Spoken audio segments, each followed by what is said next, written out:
Queria convidar você a abrir a sua Bíblia na carta de Paulo aos Filipenses, no capítulo 4. Enquanto as crianças saem, você já vai aí abrindo a sua Bíblia.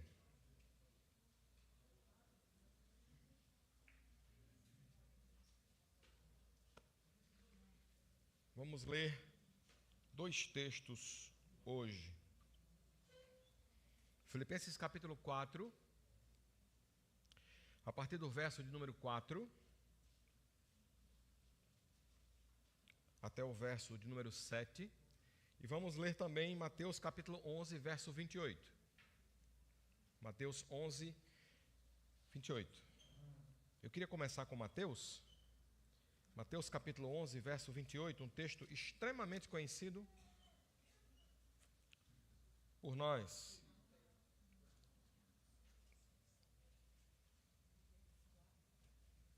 Mateus 11, 28, e depois Filipenses, capítulo 4, dos versos 4 a 7. Eu vou começar com Mateus 11, 28. Mateus 11, 28 diz o seguinte: Venham a mim, todos os que estão cansados e sobrecarregados, e eu lhes darei descanso. Filipenses capítulo 4, a partir do verso 4, o texto de Paulo diz assim: Alegrem-se sempre no Senhor. Novamente direi, alegrem-se. Seja a amabilidade de vocês conhecida por todos. Perto está o Senhor. Não andem ansiosos por coisa alguma. Tem alguém ansioso aí? Mas em tudo, pela oração e súplicas, e com ações de graças, apresentem seus pedidos a Deus. E a paz de Deus, que excede todo o entendimento, guardará o coração e a mente de vocês em Cristo Jesus. Vamos orar, pedindo a Deus que fale aos nossos corações por meio da sua palavra. Pai amado, de amor e de misericórdia, louvamos o Teu nome nesta noite, porque sabemos, ó Deus, que o que vamos dizer aqui não vem de nós. O que vamos falar nesta noite vem do Teu Espírito. Porque tudo aquilo que nós estudamos, ó Deus, foi baseado nas Sagradas Escrituras. Portanto, nesta noite, a única coisa que eu peço ao Senhor é que a Sua palavra, ela chegue a cada coração. E ela chegue a cada coração da maneira que lhe for necessário. Que de uma maneira especial, a Tua palavra possa tocar as nossas vidas. E nós possamos sair deste lugar transformados. Não pelo sermão do pastor Kleber, mas pela Tua palavra, e só ela, que é santa e poderosa. Muito obrigado, Senhor, por sermos instruídos por ela nesta noite, em nome de Jesus. Amém. Temos há algumas semanas, para falar a verdade, alguns meses, pregado em Filipenses. E já faz um bom tempo que nós estamos remando junto com a igreja para tentarmos vencer este livro. Estamos no finalzinho, quase no finalzinho. E domingo após domingo, quando estamos aqui, temos falado a respeito de alguns versículos e os exposto. Hoje nós queremos enfatizar o versículo de número 5, mesmo tendo lido de 4 a 7. Mas queremos que vocês fiquem com essa frase na cabeça e posteriormente eu lhes direi por quê. O texto bíblico, no versículo 6 diz: Não andem ansiosos por coisa alguma.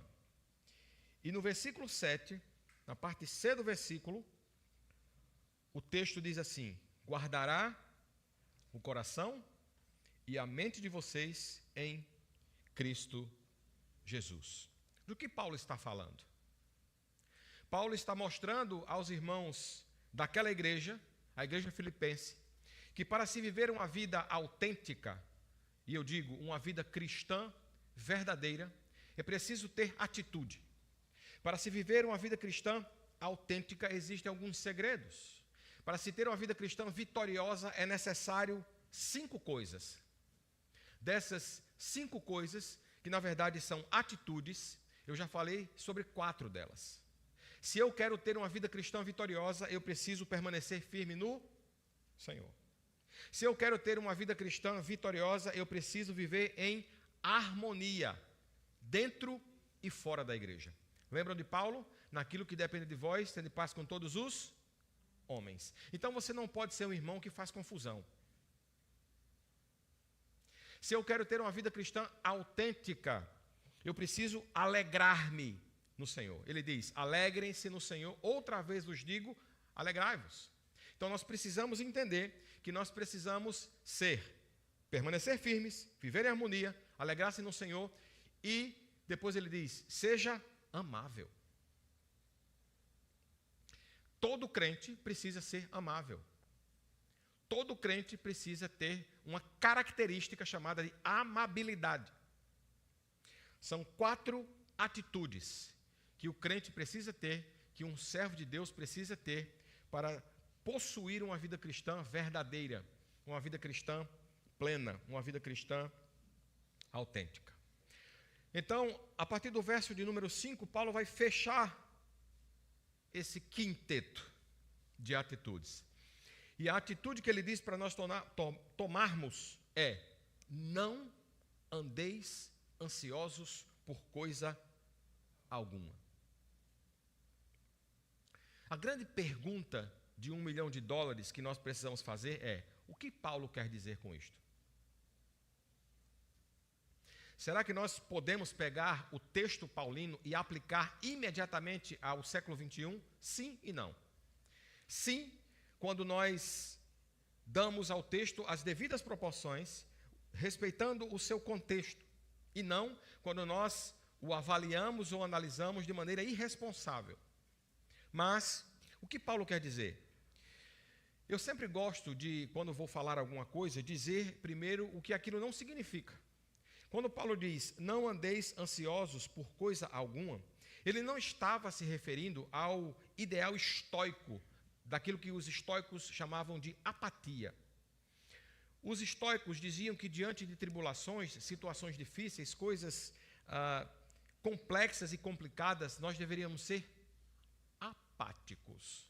O mundo está caindo ao nosso redor. As coisas estão desabando e nós estamos com cara de paisagem.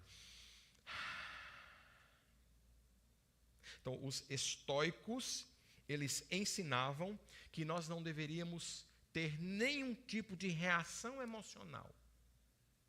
O cristianismo não ensina isso. O cristianismo não fala isso. Ele não diz que, ao sermos ansiosos, ou não sermos ansiosos, isto não significa não reagirmos. Não. Nós podemos e devemos reagir. E como nós descobrimos isso? Que não ser ansioso não significa não reagir. É porque nós examinamos o texto. Olhamos a voz do verbo. Olhamos o tempo verbal. Olhamos o modo do verbo.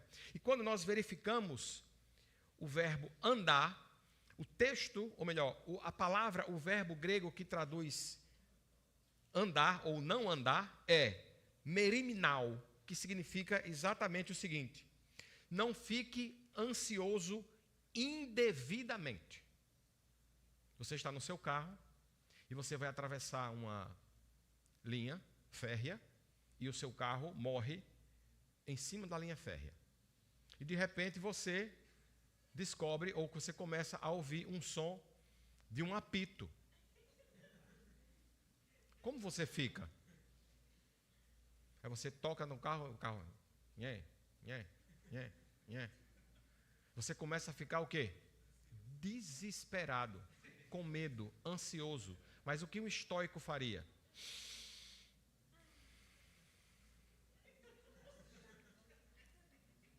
Nesse momento e em todos os outros, é melhor ser cristão.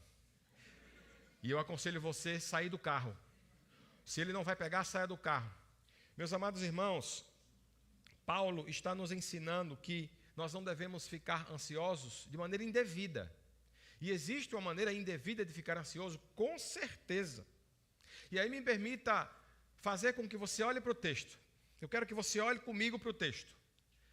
O texto diz assim, no comecinho, só a parte A do versículo: não andem ansiosos por coisa alguma. Nós queremos examinar o verbo andar. E quando eu me volto para um pequeno exame, muito rápido, interpretativo, eu percebo que esse modo está no verbo imperativo. Não andem ansiosos. Ok? Não, ou em outras traduções, não andeis ansiosos. O que nós temos aí, portanto, é uma ordem. O que acontece quando a gente transgride uma ordem? A gente sofre e significa que nós pecamos contra Deus. Porque nós sabemos disso? Pelas Escrituras. E porque, segundo o John Wesley, um grande avivalista do século XVIII, pecar é exatamente transgredir uma lei conhecida de Deus. Logo, quando eu fico ansioso de maneira indevida, eu estou cometendo um pecado. E a gente acha que pecado é só matar, roubar, falar mal do outro. Mas quando eu fico ansioso de uma maneira indevida, eu estou pecando contra Deus. Uma outra coisa extremamente importante no texto é verificar o tempo verbal desse texto. Não andem, o verbo está no presente. O que isso significa? Significa que não andar ansioso não depende das circunstâncias, independe delas. Ok, vamos para frente. E o verbo está em que voz? Voz ativa. E por que isso é importante? Por que isto é significativo? Porque a responsabilidade de não andar ansioso é sua. Senhor, me ajuda, ó Jeová, a não ficar ansioso. Não. Deus não vai responder essa oração. Por quê? Porque não ficar ansioso é de sua responsabilidade. Cabe a você não se deixar dominar por qualquer espécie de ansiedade. Depois disso, do que Paulo está falando? Ah, pastor, Paulo está falando de ansiedade. Não, Paulo não está falando de ansiedade. Paulo está falando de confiança. Você confia em Deus? A resposta automática que vem à nossa cabeça é sim. Então por que você fica ansioso? Paulo, irmãos, está tratando sobre a confiança. E esta, obviamente, em Deus. E aí os irmãos podem objetar: mas pastor, preocupar-se ocorre a nossa revelia. Nós não conseguimos desviar-nos do pensamento que nos assola. Pensamos no que queremos e pensamos também naquilo que não queremos. Os pensamentos são involuntários, eles vêm à nossa cabeça. Afinal de contas, somos seres pensantes. Verdade? É interessante que a glória do homem, a glória da humanidade, isto é, ser um ser pensante, é a causa dos seus piores desajustes. Queridos, a maior parte das circunstâncias, eu diria que 90% delas, não nos trazem nenhum problema. Não nos trazem nenhum dano. O que de fato nos prejudica, o que de fato nos causa muito problema, é a nossa reação. E toda reação humana, ela é carregada de emoção. As circunstâncias vêm sobre todos, sobre mim, sobre você e sobre todos. A maneira como eu reajo às circunstâncias é que faz toda a diferença. Como você reage às circunstâncias da sua vida? Como você lida com os problemas e as questões as quais lhes acomete? Uma outra pergunta importante, você que é membro desta igreja ou de uma outra igreja cristã qualquer. O que a sua igreja faz nesse sentido? Ela lhe ajuda? Ela lhe auxilia? Me deixe dizer uma coisa para você. A igreja do Senhor Jesus Cristo, ela tem o dever de oferecer soluções bíblicas aos problemas. Toda igreja deveria ser assim. Mas o que é que nós temos visto? Será que é isso que nós temos visto? A igreja chegar a cada membro ajudando-o com os seus problemas? Será que é isso que nós temos presenciado na igreja do século 21? Definitivamente não. E o que é que nós temos presenciado? Nós temos presenciado a igreja funcionar como uma caixa de ressonância da psicologia.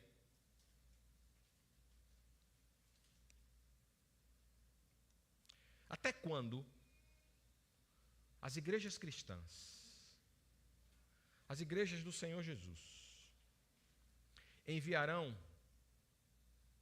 para os psicólogos crentes cujos problemas devem ser tratados à luz da Bíblia? Ah, pastor, o senhor é contra a psicologia? De jeito nenhum. Ah, pastor, o senhor é contra a terapia? De jeito nenhum.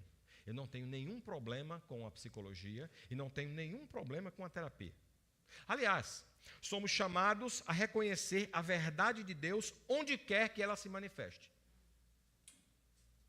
Em qualquer instância do conhecimento. E dessa verdade, tirar proveito, mas fazê-lo com integridade intelectual.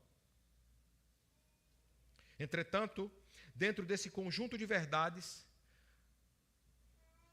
às quais o homem tem acesso, e todos nós temos acesso, há verdades que são reveladas pelas Escrituras, que não são reveladas pela ciência, e são a respeito do homem, ou da sua relação com Deus. Portanto, é nas Escrituras que nós precisamos buscar resposta para esse tipo de pergunta, ou de questionamento, ou de problema. Meus amados irmãos, a igreja presta um desserviço a seus membros quando não sabe usar a boa teologia prática, visando a solução de problemas. O Brasil é o país mais ansioso do mundo. São 18,6 milhões de pessoas ansiosas. É o país que consome mais remédio psicotrópico do mundo. O país mais depressivo do mundo. O país mais triste, consideradamente falando, do mundo. Será que não tem alguma coisa errada conosco? E o que a igreja está fazendo a este respeito? E o que nós, crentes em Jesus Cristo, estamos fazendo para ajudar aqueles que estão mergulhados em seus problemas e não sabem como resolvê-los? Afinal de contas, o que estamos fazendo aqui? E nós sabemos muito bem a que viemos. A igreja está aqui para pregar o Evangelho, para anunciar a mensagem do reino e para transformar um pecador miserável em um cidadão do reino celestial. E depois que este cidadão se converte a Cristo, ele entrega a sua vida ao Senhor, ele precisa de cuidado. Mas será que as igrejas estão cuidando? Ou melhor, faltando um pouquinho, será que as igrejas estão anunciando o Evangelho? E quando as pessoas aceitam a Cristo, quando elas querem mudar de vida, será que essas pessoas estão sendo cuidadas? Será que nós estamos utilizando as Escrituras, a teologia prática, para resolver ou para solucionar os problemas dos nossos irmãos? Queridos, ao ponderar sobre a natureza dos problemas, o apóstolo Paulo, o qual lemos hoje, propõe uma coisa muito interessante e muito simples. Ele propõe o contato racional com o Deus real. O contato racional com o Deus real. Qual é a saída que Paulo nos dá? Filipenses capítulo 4, versículo 5 diz: não andeis ansiosos por coisa alguma, mas em tudo, através de quê? E com ações de graças, apresente seus pedidos a quem? A quem? Qual é a saída? Falar com o Criador. A saída é orar. É olhar no olho daquela pessoa que está com um problema grave de saúde e dizer: eu vou orar por você. Você não tem como garantir se aquela pessoa será curada, mas você pode trazer para aquela pessoa firmeza, consolo, suporte. A solução de Paulo é: ore. Quando vocês ficarem ansiosos, orem. Falem com o Criador. Toda a nossa vida, ela deve ser guiada, dirigida, direcionada por Deus. Quando nós buscamos ao Senhor, é óbvio, nós precisamos adorá-lo. Paulo diz que nós temos que fazer 3 coisas em relação à oração e em relação a buscar a Deus, em falar com o Criador. Primeiro, nós precisamos adorá-lo. Depois, nós precisamos suplicar a Ele. E depois, nós precisamos agradecer, chegar-se a Ele com ações de graças. E nós, portanto, nos ajoelhamos diante dEle em oração. Por quê? Por que nós nos debruçamos sobre o Senhor em oração? Porque sabemos quem Ele é. Ele é fiel. Ele é bondoso. Ele é misericordioso. E Ele é poderoso. É por isso que nós o adoramos, porque nós sabemos quem Ele é. Meus amados irmãos, como consequência dessa teologia prática que exalta Deus, o crente passa a entender, ele passa a ver, ele passa a enxergar os seus problemas sob a perspectiva correta. Os problemas se chegam a nós e às vezes nós damos uma dimensão gigantesca ao problema, quando na verdade não é tão grande assim aquele problema. Ou então nós subdimensionamos o problema e o problema nos engole. Quando nós estamos em Cristo, quando nós oramos, quando nós buscamos a Deus e o adoramos, Ele faz com que a nossa mente seja encaixada na sua vontade, e essa vontade faz com que vejamos o problema do tamanho que ele é. E aí nós podemos encará-lo. Mas quando nós não estamos debaixo da vontade de Deus, quando não oramos e buscamos a Deus, qualquer problema parece ser enorme, e eu me sinto como disse os espias, parece que nós somos gafanhotos diante dos problemas. Mas quando nós estamos seguindo a direção de Deus, a gente olha e diz: espera aí, eles não são tão grandes assim. Eles são grandes, é verdade. Aqueles homens tinham aproximadamente 3 metros de altura, mas eu tenho 1,69.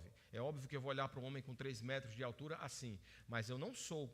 A comparação entre mim e um gafanhoto é completamente descabida. Mas quando nós não adoramos a Deus, quando nós estamos debaixo da sua chancela, digamos assim, nós nos sentimos como gafanhotos diante de problemas enormes. Então nós nos ajoelhamos a Ele em adoração. Nós nos ajoelhamos diante dEle em súplica. E por que fazemos isso? Porque o conhecemos e sabemos que a nossa súplica soa como uma doce canção aos seus ouvidos. Deus quer lhe ouvir. Ele quer lhe ouvir. Ele deseja ouvi-lo. E nenhuma oração sua ficará sem resposta. Você sabe que Deus ele responde de 3 maneiras, né? Isso é um clichê no mundo evangélico, né? Sim, não e tenha paciência. E espere. Ok, nós nos ajoelhamos perante Ele em ações de graças. Por quê? Porque sabemos que a resposta é certa. A resposta vem, ainda que não seja dada nos termos em que a súplica foi feita a Ele. Deixar de orar, irmãos, escute o que eu vou lhe dizer agora. Deixar de orar, irmãos, é um boicote contra a sua felicidade. Porque Deus sabe o que é melhor para você. Quando você deixa de orar e assume o controle, você está por si. E ficar por si é perigoso. Porque a nossa vida e a visão das coisas e da realidade que temos é limitada. Portanto, quando nós deixamos de orar, nós estamos boicotando a nossa própria felicidade, a nossa própria alegria. Mas o que acontece se nós seguirmos o conselho do apóstolo Paulo? O que ocorrerá conosco se nós seguirmos o conselho de Paulo e passarmos então a confiar toda a nossa vida a Deus? O texto nos diz duas coisas. Quando nós buscamos a Deus e passamos a confiar nele e depositamos sobre ele toda a nossa vida, nós aprendemos a não depender das circunstâncias. E não existe um texto melhor para explicar isso do que Mateus capítulo 8, versículo 24. O que diz lá? É aquele texto onde o Senhor Jesus estava dormindo no barco que estava em alto mar, ou no mar da Galileia, na verdade é um grande lago. Só que o vento estava furioso, as ondas estavam altas, os discípulos estavam desesperados e Jesus dormia. Por quê? Por que Jesus dormia? Eu posso extrair daquele texto pelo menos duas lições. A primeira, porque Jesus sabia que a oração pode muito em seus efeitos. Será que nós sabemos disso? Sabemos, pastor. A palavra diz. Eu não estou dizendo para você saber disso apenas por convicção cognitiva. Mas eu estou dizendo isso para você saber isso por experiência. Olha para um lado, olha para o outro, para frente, para trás, não tem solução. E aí você diz, Senhor, estou frito. Quando você não tem mais saída, você confia em Deus e Ele chega junto. Por experiência, por viver com Deus. Meus amados irmãos, todo crente deveria viver de joelho. Por que Jesus dormia? Porque ele sabia que se a oração não mudasse as circunstâncias, era porque tais circunstâncias deveriam ser aceitas como expressão da vontade soberana de Deus. Pai, orou Jesus, se possível, passa de mim este cálice. Duas perguntas. Primeira, a oração dele foi respondida? Sim. Segunda, o cálice passou? Não. O problema é que nós oramos e queremos sempre que Deus nos atenda, como nós queremos, como nós achamos que é melhor para nós, porque nós achamos que sabemos o que é melhor para nós. E aí ele diz, mas seja feita a tua vontade. Jesus entendeu naquele momento que se a oração dele não mudasse as circunstâncias, é porque aquelas circunstâncias, elas deveriam ser aceitas como expressão da vontade soberana de Deus. Nós precisamos aprender a orar assim. Ficar desnecessariamente preocupado, irmãos, é colocar em xeque a soberania de Deus. Ele não sabe o que está fazendo. Por que é que eu estou passando por isso? Por que é que eu estou vivendo assim? Por que é que eu perdi o emprego? Por que minha mulher me deixou? Por que meu esposo me traiu? Por que a empresa me demitiu? Por que eu estou com essa doença? Será que Deus não sabe o que é que está fazendo? Então, pastor Kleber, como reagir diante de tantas dificuldades, diante de tantas coisas difíceis, as quais nós passamos todos os dias? O apóstolo Paulo nos ensina. E ele diz que nós devemos enfrentá-las. Enfrentá-las. Com esperança e confiança. Esperança e confiança. E aí depois você reage. Como? De joelhos a Deus. Foi assim que Jó fez. Você apresenta diante de Deus a sua dor. Você apresenta diante de Deus aquilo que está lhe causando ansiedade. Senhor, eu não quero ficar ansioso, mas eu estou ansioso. Eu estou com medo, Senhor. Reaja diante de Deus. Fale para Ele. feche a porta do seu quarto, entre no secreto e diga a Ele que você está com medo.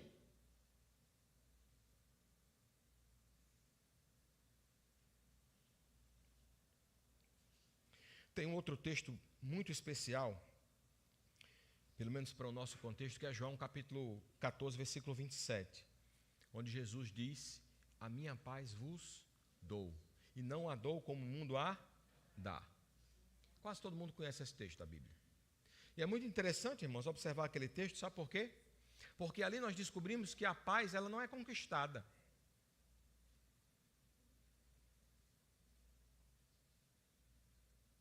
Nem eu nem você temos a condição de conquistar a paz.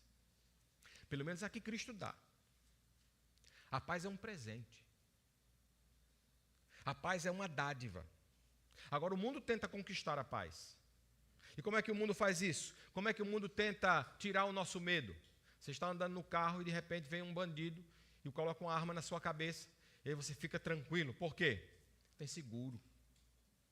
Então o mundo, ele tenta conquistar a paz oferecendo pagamento material. E aí você vai lá e aí, depois de alguns dias, você recebe um carro novo. Como que o mundo tenta conquistar a paz?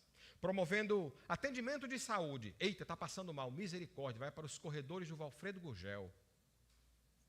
Não, fique tranquilo, eu tenho um plano de saúde. Me leva para o melhor hospital de Natal. Aí eu tenho paz, eu não fico ansioso, eu não tenho medo.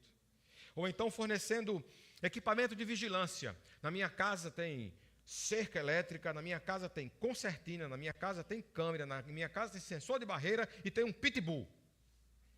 Eu posso andar, eu posso viajar tranquilo, porque eu não preciso me preocupar.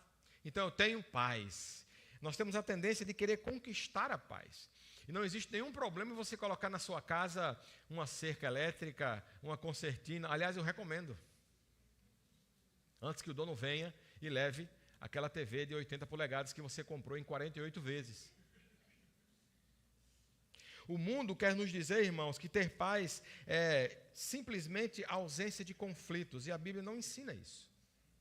A sociedade não tem condições de garantir a nossa paz. Mas com Jesus, com o Senhor Jesus, e a paz que Ele oferece é diferente. A paz que Cristo nos dá, e só Ele pode dar, nos liberta do medo, qualquer que seja Ele. E como Ele faz isso? Como o Senhor Jesus, Ele nos liberta do medo? De duas maneiras. Aliás, de muitas, mas eu separei duas para nós hoje à noite. Como o Senhor Jesus nos liberta do medo? Em primeiro lugar, Ele nos torna habitação do Espírito Santo de Deus. Como assim, pastor? Eu não entendi. Você vai entender.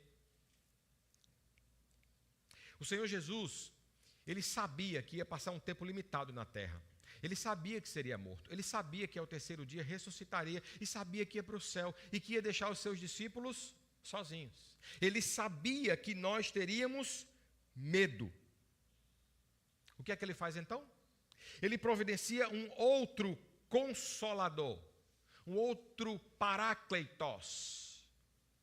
E é interessante que quando ele diz, eu vos darei, eu providenciarei um outro consolador. Outro em grego é heteros, que significa um exatamente igual a ele.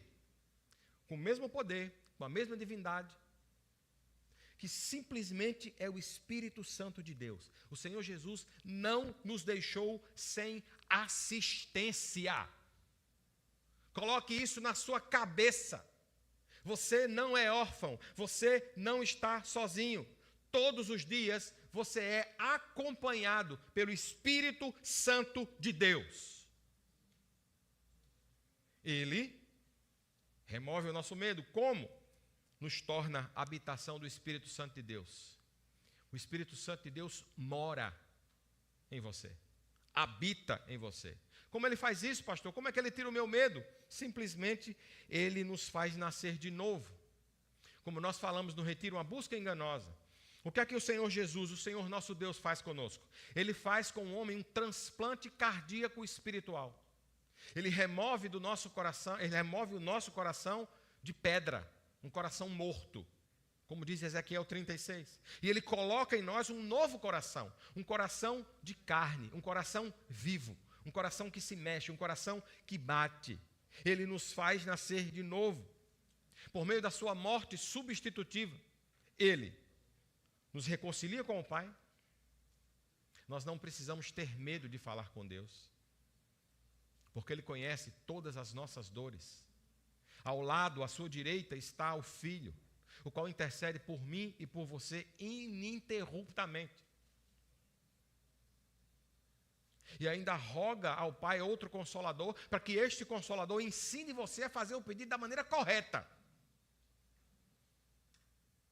Ele nos reconciliou com o Pai. Por meio da sua morte substitutiva, Ele substitui o nosso fardo. Não foi o que lemos em Mateus 11, 28?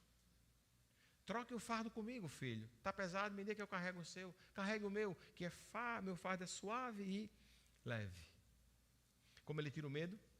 E Ele simplesmente, quando você entrega o seu fardo a Ele, Ele assume, se você permitir, o controle da sua vida.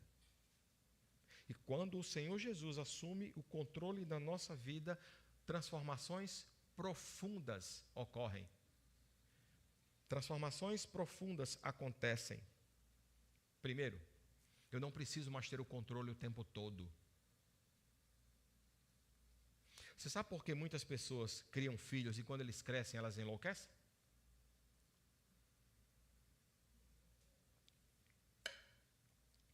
E eu não estou usando metáfora. Tem gente que sai da casinha mesmo e fica louco.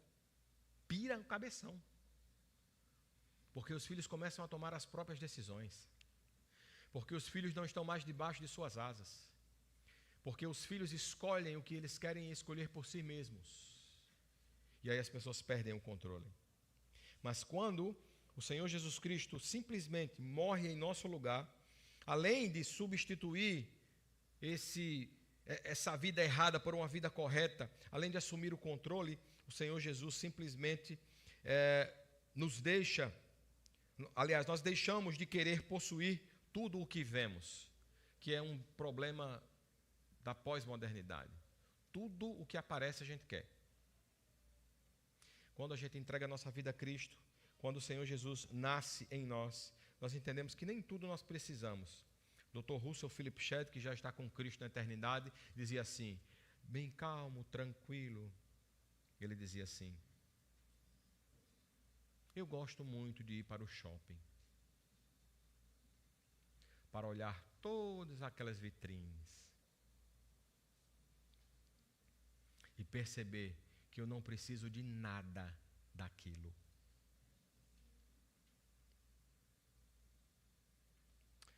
Meus amados irmãos, quando o Senhor Jesus assume o controle da nossa vida, abandonaremos o fato de querer que tudo seja do nosso jeito. Porque algumas pessoas insistem e querem que tudo seja do jeito delas. Quando Cristo assume o controle da nossa vida, transformações acontecem. Nós passamos a ter a certeza do triunfo, porque Ele não falha. Quando você entrega, você simplesmente confia. E aí é que está o segredo, entregar. O problema é que muitas vezes não queremos entregar, porque queremos ter o controle, porque achamos que sabemos fazer. Achamos que a nossa racionalidade, a nossa inteligência, ela é mais especial e mais poderosa do que o Senhor. Em Cristo, podemos descansar. No Senhor Jesus Cristo, repito, podemos descansar, pois nada foge do seu controle. Quando a confiança e a oração substituem a ansiedade, quando a confiança e a oração substituem a preocupação, o que acontece? Filipenses capítulo 4, versículo 5, ou melhor, versículo 6. Versículo 7. E a paz, versículo 6. Não andem ansiosos por coisa alguma, mas em tudo, pela oração e súplicas, e com ações de graças, façam o quê? Apresentem seus pedidos a Deus. E depois que nós apresentamos os nossos pedidos a Deus, o que é que acontece? E a paz de Deus, a qual excede todo e qualquer entendimento, acontece o quê? Guardará o coração e a mente de vocês em Cristo. Que coisa interessante, quando a confiança e a oração substituem a ansiedade ou a preocupação, a paz de Cristo, a paz de Deus, assume o controle. E é interessante que essa paz de Deus, ela atua como uma sentinela, como um vigia, como um guarda, como um segurança. E ela impede, meus amados irmãos, que o nosso coração, que o meu ser interior seja subjugado pela ansiedade. E aí eu não preciso de remédio. Não sou contra remédio. Sou contra 3 minutos de consulta e aí eu passo para você. Eu não, né? Que eu não tenho habilidade para isso, habilitação para isso. E aí, depois de 3 minutos de consulta, eu passo o remédio para você. Isso eu sou contra. Meus amados irmãos, quando a paz de Cristo atua como sentinela nas nossas vidas, ela impede que o nosso coração, que o nosso ser interior seja subjugado por qualquer investida repentina do medo, da ansiedade e da tentação. Eu queria terminar hoje à noite citando uma pequena frase de um cidadão chamado J.A. Bengel, teólogo luterano, que viveu entre os séculos 17 e 18 e é considerado um dos pais do pietismo protestante. Bengel afirmou: ansiedade e oração são mais opostas entre si do que água e fogo. Quer ter uma vida cristã plena? Lembrando que ter uma vida cristã plena não significa ter ausência de problemas, significa transpô-los com o Espírito Santo do seu lado em vitória. Quer ter uma vida cristã plena? Autêntica, de sucesso? Segredo de Paulo: permaneça firme no Senhor, viva em harmonia dentro e fora da igreja, alegre-se no Senhor, seja amável. Seja amável. Em quinto lugar e último, confie plenamente em Deus. Vamos ficar de pé? Vamos orar e vamos pedir a Ele que abençoe. Queria convidar o Ministério de Louvor aqui rapidinho e queria pedir que eles chegassem aqui. E eu quero cantar um cântico, uma música com vocês.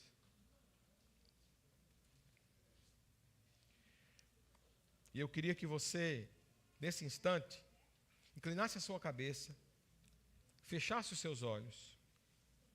Isso não é um apelo ao emocionalismo, é apenas para que você possa se concentrar um pouco mais. E para que você possa tentar relembrar o que você acabou de ouvir. Para que você possa, então, absorver o máximo possível a palavra do Senhor. E para que você possa ter uma postura diferente diante dos problemas e das ansiedades ou da ansiedade que lhe acometem.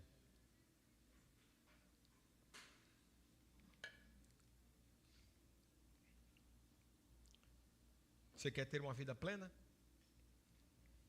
Você tem tido uma vida plena? Você tem sabido resolver os seus conflitos e problemas, onde eles aparecerem, quaisquer que sejam eles, biblicamente? A Escritura tem conduzido a sua vida na hora de resolver os conflitos na sua família, com crentes e não crentes, no seu trabalho? Essas coisas têm tirado o seu sono, a ponto de você precisar tomar remédio para dormir?